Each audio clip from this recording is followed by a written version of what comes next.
Kuasa dan kasih Tuhan Yesus Kristus tidaklah akan pernah terselami oleh kita umat manusia, sebab kasih dan kuasa-Nya begitu nyata atas setiap kita anak-anak-Nya yang berserah kepadanya. Amin. Shalom Elohim, salam hormat dan salam kasih kepada setiap anak-anak Tuhan dimanapun sekalian berada. Ya, pada kali ini saya ingin kembali menceritakan bagaimana kebaikan Tuhan yang terjadi di dalam kehidupan saya pada beberapa bulan yang lalu. Namun sebelum itu saya ingin menyapa terlebih dahulu. Shalom Elohim, salam hormat dan salam kasih kepada Roh Bapa Surgawi, yaitu Bapak Eman Lahagu, Tuhan Yesus Kristus, Sang Hakim yang adil, yang sudah datang untuk yang kedua kalinya, yaitu Bapak Aditya Nugrahanto, Roh Kudus dan Roh Kebenaran, mempelainya yang terexcellent, yaitu Ibu Fei Hamdani. Ya, di sini saya akan menceritakan dua kisah mengenai kebaikan dan karya kasih Tuhan Yesus Kristus di dalam kehidupan saya, di mana pada beberapa bulan yang lalu, di sekitar bulan Februari dan Maret, di mana pada saat itu kami berada di rumah yang sebelumnya, yaitu rumah kos-kosan. Nah, kisah yang pertama ini terjadi pada hari pertama saat kami tiba di rumah kos-kosan itu.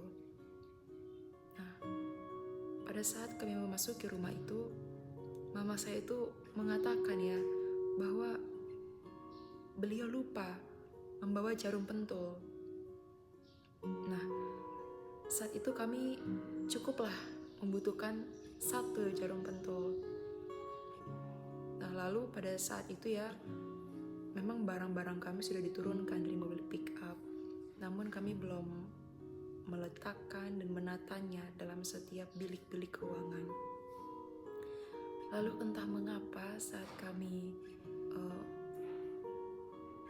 lewat gitu ya Bapak Ibu, tiba-tiba saja di bilik, di pertengahan antara bilik 1 dan bilik 2 ini, mama saya itu melihat satu jarum pentul Bapak Ibu di lantai.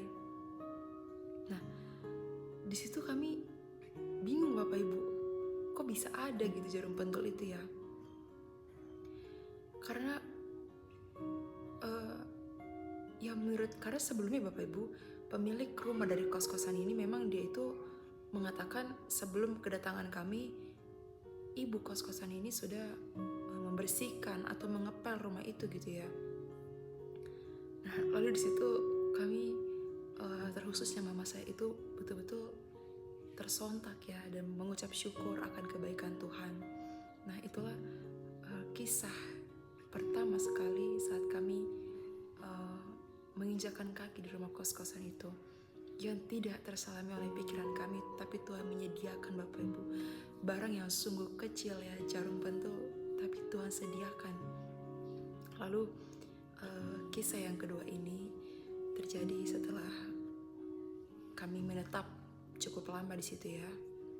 Nah, pada saat sore hari itu kami ingin memasak untuk berbuka ya. Lalu kami itu memasak sayur labu siam. Nah, pada saat itu kami itu membutuhkan Bapak Ibu daun salam. Kebetulan di samping rumah kos-kosan itu ada pohon salam, pohon daun salam. Namun pohon itu tinggi. Nah, saya itu tangan saya pun tidak mencapai dari pohon ini gitu ya. Lalu sembari saya memasak di dapur, mama saya itu menghampiri pohon daun salam itu.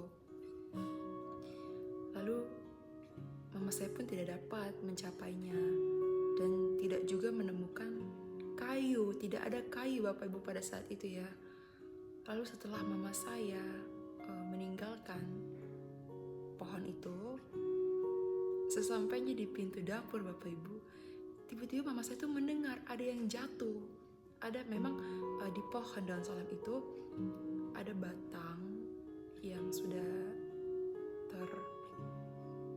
terkelopek atau patah dari dahannya. Namun batang yang kering ini beserta daun-daun yang kering itu tidak dapat jatuh ke tanah karena kan terhalang ya oleh batang-batang yang lain.